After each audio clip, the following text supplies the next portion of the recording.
Looking for something to read? Well, these are the books that I've written. Hop on down to the description to find the Amazon links for all 4 of them, and keep your eyes open for more in the future. With that said, on to the video. You know, there are a lot of shows that I've watched over the years, and the ones I've really stuck with are the ones where they were good right off the bat. Maybe they weren't the best they could possibly be, but from the first episode you could tell that there was something there that would keep you coming back to see more. Because you thought those characters had good chemistry, you thought the dialogue was well written, the plotting was intriguing, or at the very least it was amusing, and it managed to maintain that particular level of quality for the most part throughout its run. Maybe the show would only last 1 season and that was all you ever got. Maybe it had multiple seasons where it got better and better until it reached a peak, and maybe it ended there, or maybe it dipped back down and you eventually gave up on it. But the point is, from the start, it was good. Screw the Skull Island series, seriously, because we are 6 episodes in now, and it's still this bad. I'm being told that I need to hold out for episodes 7 and 8. I shouldn't have to be holding out for episodes 7 and 8. If episodes 7 and 8 are really the best episodes, they should have been episodes 1 and 2.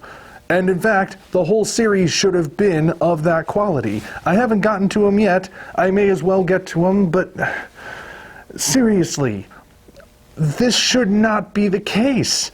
A show should not be reaching the highest level of its quality at the end of its first season. Assuming the season is a first season, it might be the only season. Yeah, if you can't tell, I didn't like this episode either.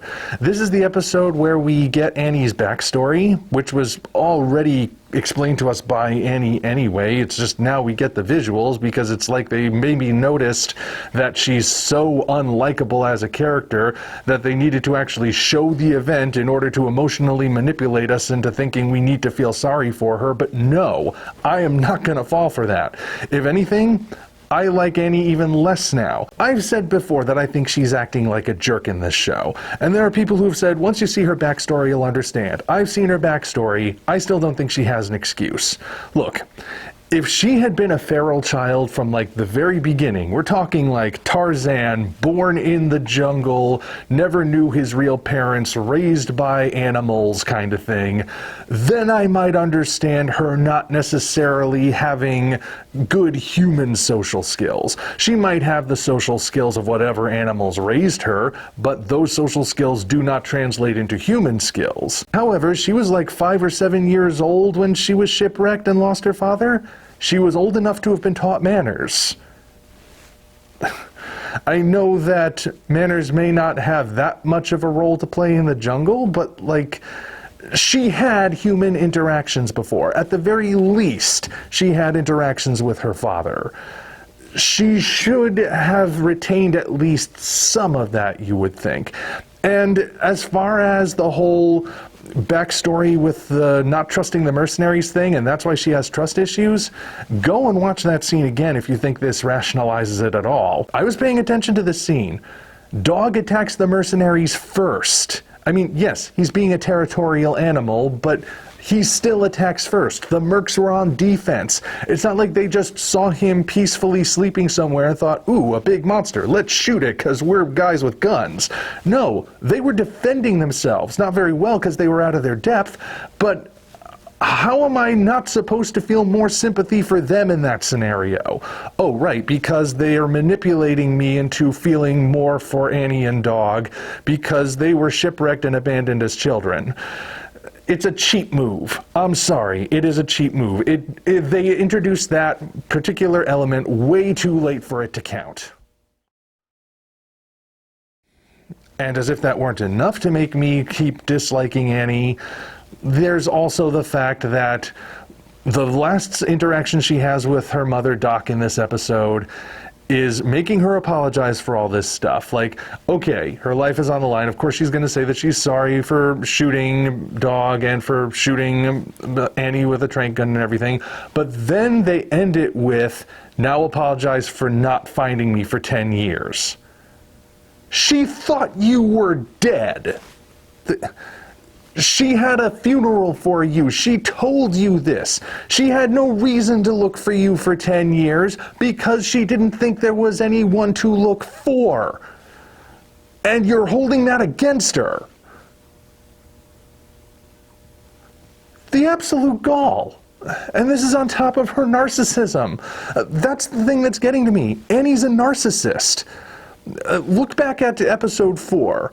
Remember how I commented on how I was really irritated that Annie wasn't even lifting a finger or seeming the least bit concerned about helping Charlie when he fell down into the pit? That's based on narcissism. Think about it.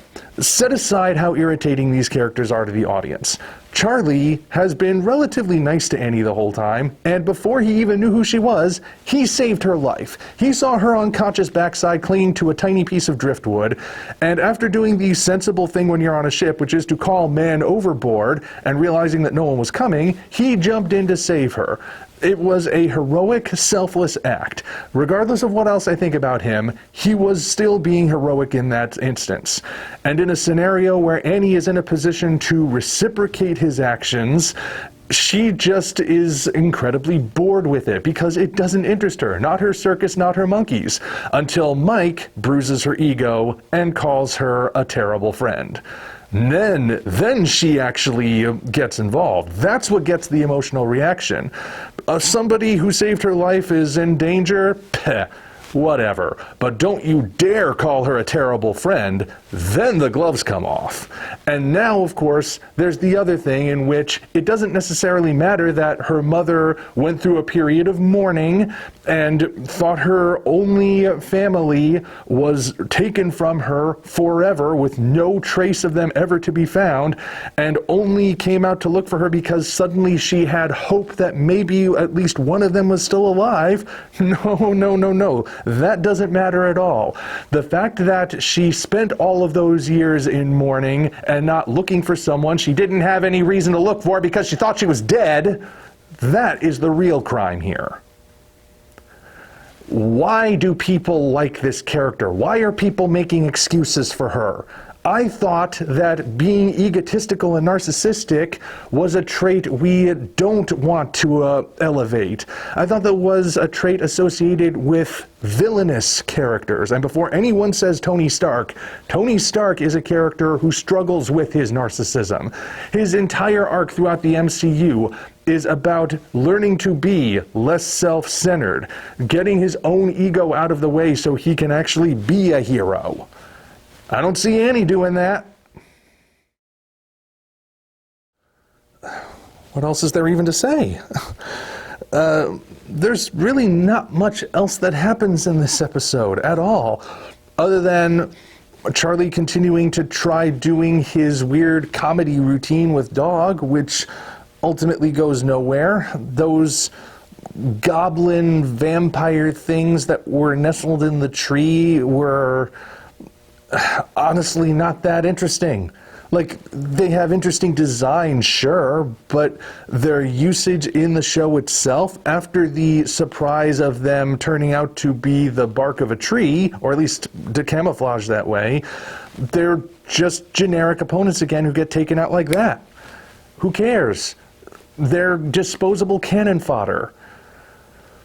So I can't really say much about them. You know, I may as well address something like this right now. I've been a Monsterverse advocate for a while now. I defend these movies because I think they are genuinely good movies, and there are things to draw out of them that people might not immediately see, or perhaps are willfully ignoring. I don't know, it depends on the individual. This, I do feel, is the first genuinely bad entry in the Monsterverse. Not that the movies have all been perfect, mind you, but this thing is actively bad. Now, does that mean the Monsterverse is in trouble? No. One bad entry out of a series does not in and of itself make the rest of it bad. Just like 2 good episodes out of a season doesn't make the rest of the season good. I mean, look at what's been going on with the MCU recently. People didn't declare the Marvel Cinematic Universe dead because there were 1 or 2 bad movies in Phase 4. They declared it to be dead or dying after pretty much all of Phase 4 wound up as a disappointment, and Phase 5 got off to a very weak start. That is when you know that a particular franchise is on its last legs. When it's not delivering and people are just finding no enjoyment in it. One bad entry is not necessarily going to cause alarm in me and make me think that the series is dying. Now, if this series is bad, and the Apple TV series is bad, and Godzilla x Kong: The New Empire is bad, then we can start discussing the possibility that the Monsterverse won't last much longer. But just one series that, in all likelihood, isn't going to be that vital to the overall story and can easily be ignored? Yeah, that's not necessarily going to have me sounding gloom and doom. But it's definitely got me irritated. Anyway, I'm gonna move on to the next episodes. They've been built up quite a bit at this point, so I hope they deliver. Until such time as we meet again, this is the Omni Viewer signing off. Thank you all for watching. If you want to see us keep doing what we're doing, you might consider doing all the usual YouTube things, as well as hopping down to the description to find links to DeviantArt, Patreon, Twitter, and links for the different books in the Tales from the Omni Vault universe. Your support is naturally appreciated. Thank you for watching, and we'll see you next time.